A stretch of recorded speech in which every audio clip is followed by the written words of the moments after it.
সম্মানিত দর্শক, আসসালামু আলাইকুম। আমরা এই মুহূর্তে এখন উপস্থিত হয়েছি ঝিনাইদহ সদর উপজেলার ১ নম্বর সাধুহাটি ইউনিয়নের ডাকবাংলা বাজারে।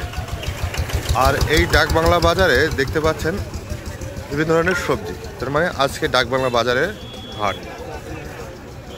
প্রতি রোববার এবং বৃহস্পতিবার এই ডাকবাংলা বাজারে বসে সবজিসহ বিভিন্ন ধরনের নিত্য প্রয়োজনীয় বাজার। আর এই বাজারটাকে ঘিরে এই আশপাশের কৃষকরা তাদের উৎপাদিত ফসল নিয়ে আসেন এই বাজারে। বাজারটা অনেক ঐতিহ্যবাহী, অনেক পুরাতন, এবং এই বাজারে দেশের বিভিন্ন অঞ্চল থেকে পাইকারি ব্যবসায়ীরা আসেন তাদের চাহিদা মতন সবজি সহ বিভিন্ন ধরনের কৃষকের উৎপাদিত সবজি কিনতে। তো চলুন আমরা দেখে আসি এখানে বাজারে কী কী ধরনের সবজি পাওয়া যায় এবং এই কৃষকরা কোথা থেকে আসে এই বাজারে সবজি ক্রয় করতে, এবং স্থানীয় ব্যবসায়ীর পাশাপাশি দূর দূরান্ত থেকে যে সমস্ত ব্যবসায়ীরা আসে তাদের সাথে কথা বলবো। আচ্ছা, কেমন আছেন? কি নিয়ে আসছেন? পুঁই শাক কত করে চাচ্ছেন? দাম কত? 5 টাকা 6 টাকা দাম বলে। বাসা কোথায়? জি, সরোজগঞ্জ থেকে আসছেন। কতটুকু লাগাইছেন পুঁই শাক? 7 কাটা। আমরা একজন পোশাক চাষির সাথে কথা বলছিলাম, তিনি 7 কাটা জমিতে পোশাক লাগিয়েছেন। এবারের বাজার কম, তিনি সেটা কি জানালেন। আমরা এখানে দেখতে পাচ্ছি পটল। ভাই, আসসালামু আলাইকুম। এই পটল কত করে পাচ্ছেন? না কিনলেন? একে হাইব্রিড পটল কত করে কিনলেন? 600। এই পটল কোথায় যাবে? এই হাটে বিক্রি করে দেবেন? মানে হাটে কিনে হাটে বিক্রি। আপনার নাম? রজব। আমরা এখানে ব্যবসায়ী রজব ভাইয়ের সাথে কথা বলছিলাম। তিনি এই বাজার থেকেই কৃষকের উৎপাদিত যে পটল বাজারে আসছে সেখানে তিনি সেই পটলগুলো কিনছেন এবং এখান থেকে বিভিন্ন খুচরা যে ব্যবসায়ীরা আছে তাদের কাছে বিক্রয় করবেন। তো এছাড়া আমরা একটু অন্যান্য কৃষকের সবজি দেখব এবং তাদের বেচা কেনা দেখব। এই কৃষকরা দামাদামি করার পর কিন্তু তাদের মনোপুত দাম যখন হবে তখন কিন্তু বিক্রয় করবে। আবার যে সমস্ত খুচরা ব্যবসায়ীরা আছে তারা কিন্তু তাদের যে চাহিদা, যে দাম, সেই দামের পর্তা না হলে তারাও কিনবে না। এইটা নিয়ে কিন্তু উভয়ের মধ্যে কিন্তু টানা হেঁচড়া চলে। আসসালামু আলাইকুম।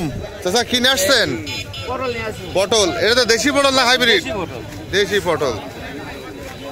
কত দাম বলছে? 15 টাকা 16 টাকা দাম বলছে। পটল দাম কমে গেছে। বাসা কোথায় আপনার? ভুইয়াপাড়া। কতটুকু লাগাইছেন পটল? 5 কাটা লাগাইছেন। প্রতিদিন তোলা যায়? সপ্তাহে তো তুলতে হয়।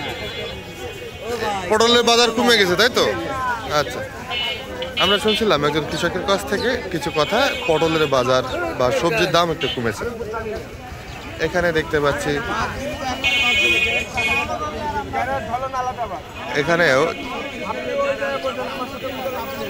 এখানেও দেখতে পাচ্ছি একজন ব্যবসায়ীর সাথে কৃষকের দামাদামি চলছে। এটা হচ্ছে চিচিঙ্গা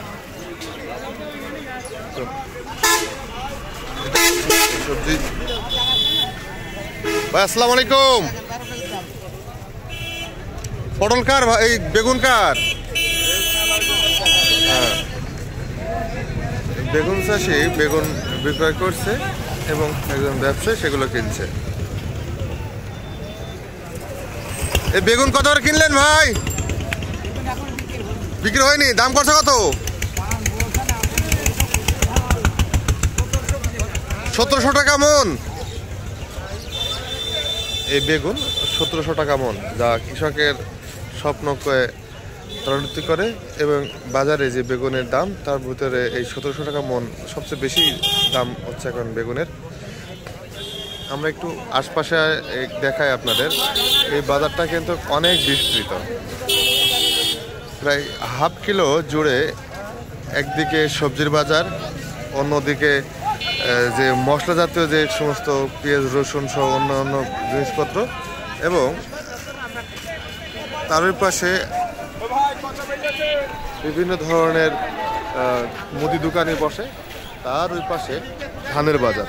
এক কথায় এই হাফ কিলো বা 500 গজের ওদিকে এই বাজার বিস্তৃত। রাস্তার দুধারে এই বাজারটি বসে এবং এই খুচরা বা পাইকারি বেচা কেনা শেষে খুচরা ব্যবসায়ীরা নির্দিষ্ট জায়গায় তাদের মালামালগুলো বিক্রয় করেন। এটি ঝিনেদা থেকে প্রায় 19 কিলো দূরত্বে এই ডাকবাংলা বাজার। আপনারা যে সমস্ত সবজি ক্রেতা ভাই বোনেরা আছেন, এই বাজার থেকে টাটকা সবজি কিনতে পারেন। সবাই ভালো থাকবেন, আবারও দেখা হবে কোনো এক ভিডিওতে। আসসালামু আলাইকুম।